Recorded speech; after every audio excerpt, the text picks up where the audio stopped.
Hello guys, welcome to Dance IT Network. Well, for today's video, we'll talk about CDP.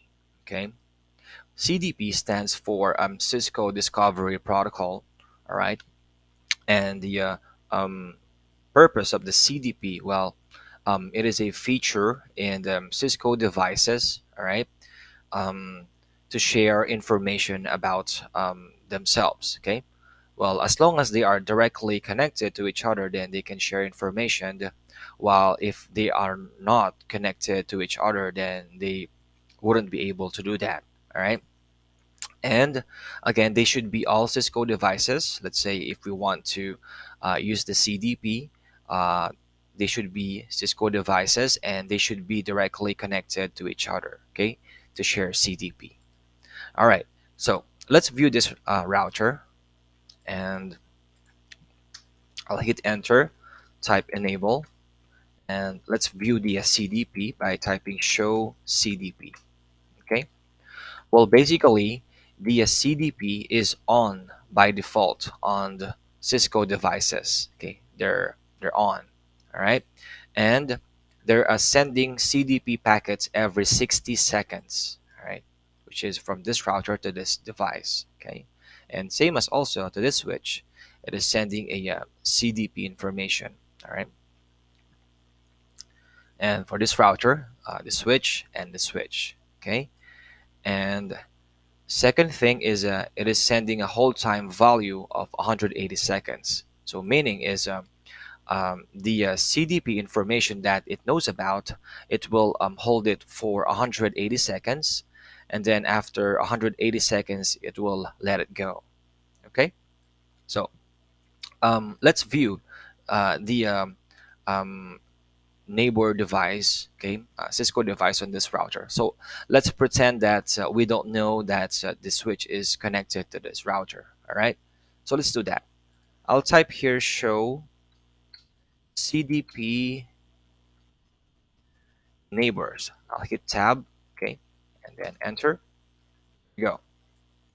As you can see in here, all right, we can now identify that the device that is connected onto this router is the switch. Okay, it shows in here. All right, and this is the port on the router, gigabit 0/1, and the hold time value, which is 135. And this is a switch. S stands for switch. Okay, and we can also see the model of the switch, which is the 2960. So again, let's pretend that we don't know the model or the switch. Then using CDP though, we can see that there is a switch connected to this router, right?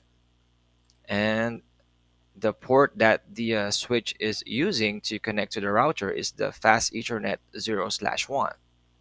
That is good. So let's say I want more. I want to view more information about the switch. Okay, well, no problem. Then I'll just have to type in here. I will add the detail. Okay, so show CDP neighbors and then detail. There we go.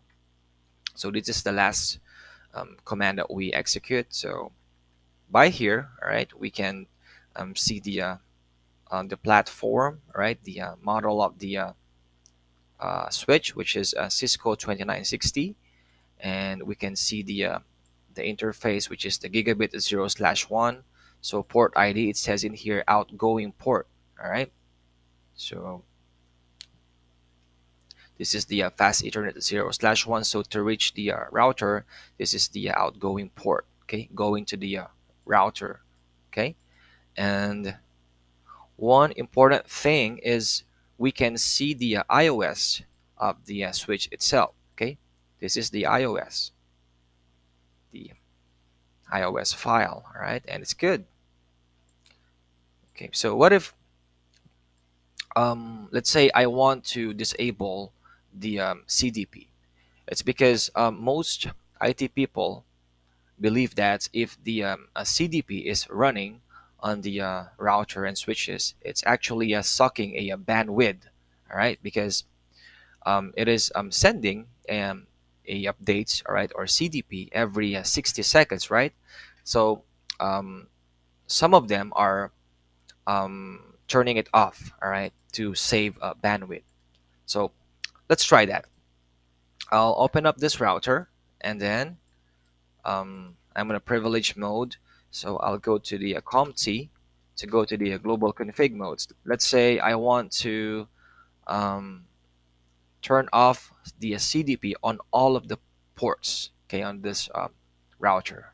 I mean, the whole router. Let's turn off the CDP, okay?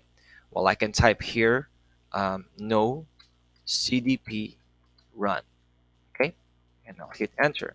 And let's say I want to turn it back on, then I'll just have to negate the no, which is CDP run, okay? So what if I just want to turn it off just on this port, which is gigabit 0/1? Well, we can also do that, all right? That's easy.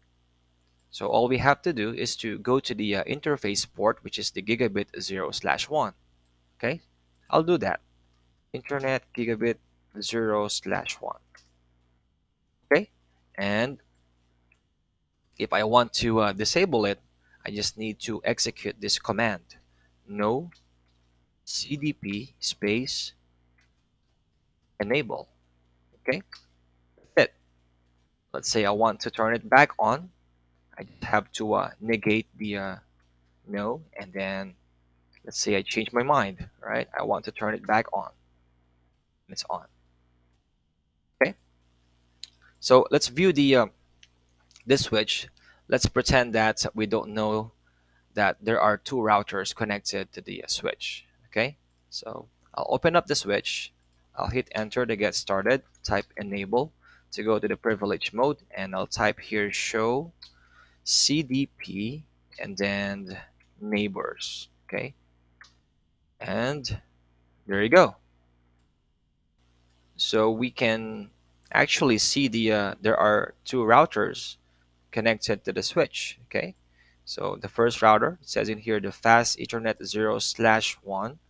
Okay, so this is the fast Ethernet 0/1. This is the switch interface, and it's going to this router. Okay, and if it's the 0/2, it is going onto this router.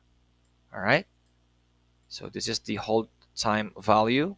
R stands for router, and we can even see the model of the router, which is C2900, right? And this is the port that the router is using to go to the switch. Okay, so this router is using the gigabit 0/0 to go to the switch, and this router, the gigabit 0/1. Okay, and that is good. All right, well, actually, in a real world, if let's say a network administrator, let's say he wants to connect to this router and wants to view the devices that are connected, okay? Let's say he's not familiar with the network topology, and he wants to do that. Well, simple. All he have to do is to use a telnet or SSH, okay, to connect to this router. So that's he can run the CDP and to see the devices that are connected though. Okay. Well, as long as they're Cisco devices, then the network admin would be able to see it using the CDP. Okay. Well, if you're not familiar in configuring SSH and Telnet, I do have a separate tutorial on how you do it. Okay, in an easiest way, and feel free to subscribe, of course. That's it.